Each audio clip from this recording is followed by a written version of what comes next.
Hi, it's me again. So there I was playing X-Defiant on a rainy afternoon and I saw something very interesting in the store. And that made me think to myself, Jesus, I haven't seen Extraction in so long. I wonder what happened to it. And that's what I'll be looking into today.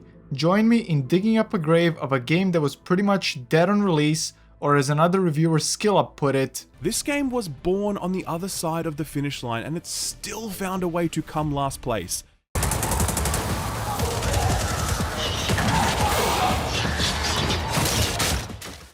Before tearing into this game, I would just like to say that I'm one of the few people that actually enjoyed the game and still do to this day. I would have loved to see it go further, and when they killed support and updates for the game, it hurt a little bit. Because the game had so much potential and could have been something so great if only Ubisoft took a different approach with it and actually put in the effort into the game itself. With that said, this is not going to be a review per se, as the game is practically dead in the water begging for Ubisoft to shut its servers down. This video will serve more as a means to examine what the game did wrong and what could have been done differently. Moving to grid Bravo Delta. Hard copy. Heading your way. Let's get a brief overview of Extraction so we're all on the same page here. Rainbow Six Extraction is a 3-player co-op game set in the same universe as Rainbow Six Siege, another competitive shooter, but it is not canon to the Siege universe due to the whole aliens thing. An alien parasite came to Earth and started an apocalyptic chain of events and turned people into something called Archaeans. Now special operators have to fight it. Story-wise, so far so good. As someone who hasn't gotten the chance to play the Siege event this game was based off of, I like the setting. Loading into the game, I was met with this screen.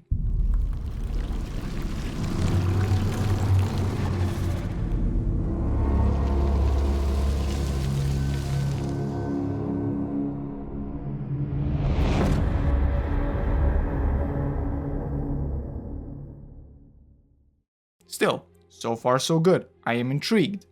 I played the training mission, which lets you get acquainted with the mechanics of Siege, which is good for people who have never played this game. But me being the Siege vet that I am, I finished the objective and breezed through the tutorial, and after that you get to choose which region you'd like to go to next.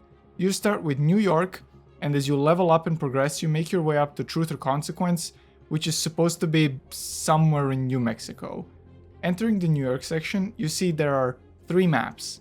Each map has 3 zones you the player have to go through.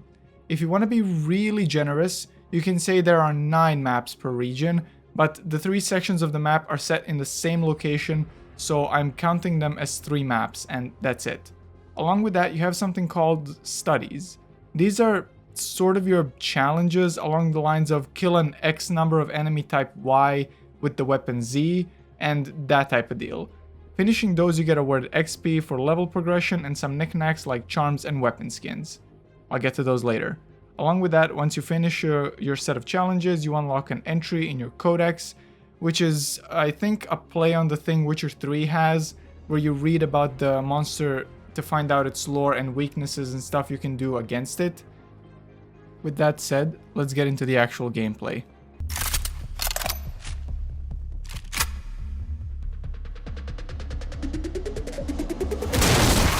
The gameplay consists of choosing a map, the difficulty setting, or hitting the matchmaking button because you have no friends and the pool of people who play this game is so shallow it doesn't even go up to your ankles, and finally, loading into the operator select screen. Each operator has a level assigned to them, so on top of leveling up your main progress, now you also have to level up individual operators as well. Leveling up your operators gives them improvements in the field such as less damage they take, faster they run, they can carry an extra lethal or tactical with them, or have one more gadget with them. For now, you get airdropped into the map, you have to complete 3 objectives that are separated in 3 different zones, each tougher than the previous one. If at any point you or your team feels like they won't make it to the 3rd or 2nd objective, you can always exfil no matter which zone you're in. After finishing the objectives, you beat the level. You get operator XP, normal XP, and the game is basically done, because this is what you'll be doing for the next however long you wish to play. Load in, pick an operator, finish the zone, extract, rinse and repeat. And there's also something called the Maelstrom Protocol, which is like a ranked type of game mode where you have to go through 9 subzones instead of the classic 3, and at the end you get like a rank depending on your overall score, and with that rank you get like a hat, and that hat basically gets reset every season, which is I think maybe a couple of weeks. I honestly didn't even bother trying it. And judging by my tone right now, I'm guessing you'd say that I despise this game. And to that I say you are halfway right.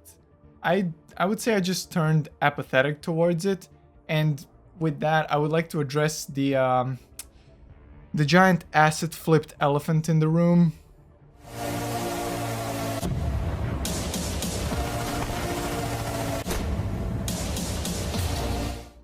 So for those of you who are not in the competitive gaming sphere, and honestly I don't blame you, there is a game called Rainbow Six Siege. It is a PvP tactical shooter with operators. I don't want to get too much into it because we're not talking about Siege today, so I'll stick to the need to know information. This thing. Siege, just like Overwatch, Apex, or COD, releases new operators in seasons, and back in 2018 they released operators Finka and Lion, along with a very special limited time event called Outbreak. What is that? Think Extraction inspired game, and then they copied it and turned it into a full €40 game later down the line. I mean, just look at it side by side. And you want to know what's even more tragic?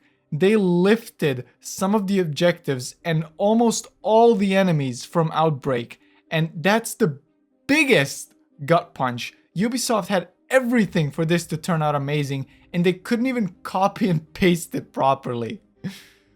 But back to Extraction. Continuing with things lifted from Siege, come the operators. Siege, at the time of writing this, has 71 operators on both attack and defense. Extraction has 20. 20. God, this is sad to watch. Ubisoft would have added more operators if they kept the game alive, but they didn't, I say as I shed a tear. And these operators are actually really balanced for the game mode, because all of them seem to have a purpose. Need advanced recon? Shit, call Lion. Need to see where the nests are? Choose Pulse. Need to commit a war crime on an unknown species of aliens? Call Smoke. Even the Lord Tachenka himself can be good for some objectives. And speaking of the Lord, my fellow Siege fans, this is the only place where you'll get to experience the old Tachenka with the turret before the rework. Just putting that out there. And that being said, I like the selection of the operators they chose to put in the game, and I'd like to highlight some. Lion, with the help of his EE-1D drone, can detect all moving targets and see them through walls. Finka, with the ability of nanobot-driven adrenaline boost, or as I like to call them, pure fucking steroids, can temporarily boost the team's health, which can very well mean the difference between life and death. Cabana, a breaching operator that can use the X-Kairos grenade launcher to bust holes in the walls for your team to traverse the map more effectively. Doc does exactly what his name says, has a stim pistol that can heal your team as well as revive them if they get downed. Vigil is a stealth operator who uses his electronic rendering cloak, or ERC, to be invisible to enemies for a short period of time. After use, the ability has to recharge to be used again. Fuse can only be described in one word. Boom! He uses his gadget called a cluster charge, which can be planted on a wall or floor and can shoot a bunch of explosives on the other side. Now, on the not so fun part of the game. No! My toys! Get away!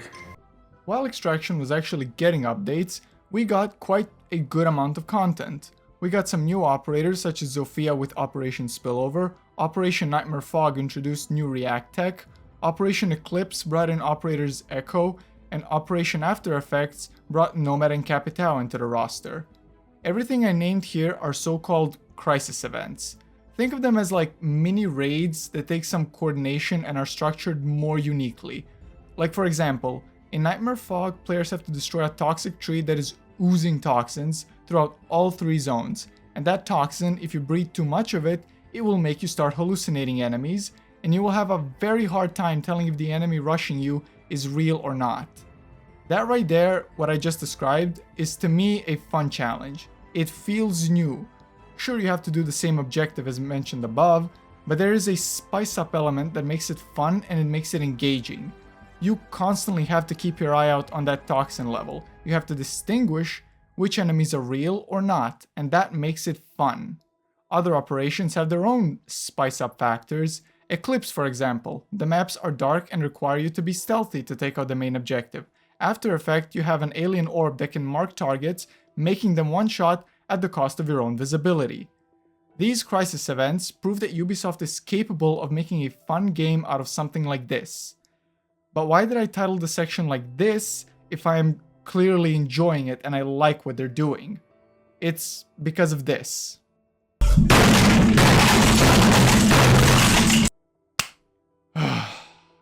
Ubisoft, why do you gotta be like this? So, if you don't understand what's going on, let me explain. So, crisis events are set on a rotation. Every 3 months, there is a new event. So if you couldn't play in August while the event you wanted to play was live, well, tough luck, buddy. Enjoy the wait. Ubisoft should have put them in a separate raid category so that it can be accessed at all times. But they probably realized that people would only play that and get fed up with it, and that would force Ubisoft to put in some extra effort and create more of those, and we all know that Ubisoft and effort do not go well in the same sentence. I did not edit that. Oh, speaking of skins, art direction this game took is nothing to scoff at. It really leans into the blue and yellow aesthetic along with the whole hazmat gear and stuff, and one thing I'll give to this game, it looks good. I like it.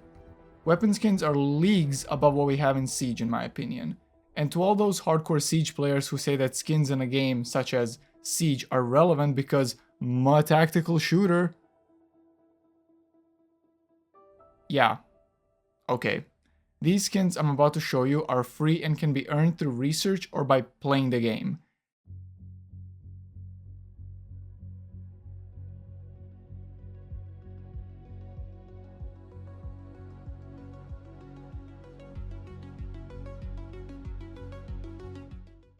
If you go to the store tab, you will see that all the cooler stuff is locked behind a paywall. Literally nobody shocked or surprised. I'll give him this. The skins look good and the weapon skins are universal, meaning you can put them on any weapon. It is not a weapon specific skin. But spending money on this game at this point in its death is sort of like buying a subscription for a dying service. You will get the skin of course, but the use is very limited given the numbers. And I know there are people on Ubisoft Connect that play this game, but I can't imagine the numbers being any higher there. Sometimes in 2023, the official Ubisoft Discord server said they stopped supporting Rainbow Six Extraction, meaning there will be no further content, only potential bug fixes if they turn out to be game-breaking and if the community makes enough noise about it, in their words. So where does this leave us? Frankly, nowhere. We're stuck playing the content they released and hoping for future content just seems unlikely as the game really does not have that many players live at the moment. Side note! I did not want to end the video on such a somber note, because I care about this game and would like to see what could have been. So let's do that. Let's see what could have been with a few different decisions made. Fix number 1. Siege integration. Ubisoft really shot themselves in the foot when they decided to make this a separate game, especially since there was already a free event with everything this game has. So, here's my idea. Integrate it into Siege as a paid DLC. And before you attack me that it should be free, Ubisoft is first and foremost a company interested in money. Make Extraction into a DLC that isn't 40 euros, but let's say 20 or even 15 euros. And that is way less than what they're charging for the Division 2 expansion, but this is my delusional world, so I make the rules. With that said, now the story in Extraction has a new purpose due to the skins being transferable in Siege and vice versa. Fix number 2. More crisis events and new objectives. I don't want to wait 3 months for the same 4 events. Innovate. Create some new events with equally unique twists as the 4 previous events, because they are cool and fun, Ubisoft. You did good with those, which shows you are capable of putting in the effort. Do it more. You don't have to pump out only crisis events, create some new objectives that would keep us engaged in a game, add some new modifiers, I don't know, play around with it, see what works, experiment, just show us that you care. Fix number 3. New maps and operators. I haven't gotten all my operators to prestige levels yet, but the same 20 operators does get stale after a bit. There were rumors that Ying and Jackal from Siege were coming before the update stopped, which I can definitely see their gadgets could work well in Extraction as well as in Siege. On the topic of maps, we need some new maps, Ubisoft, and try to make them a bit more interactive. The beauty of Siege was that you could attack your enemies from all sides, so they had to prepare for anything. Extraction, I can just ignore that because it's not necessary. Only reason I'd break a ceiling was if I saw an Archean on the hatch, and those were very rare moments.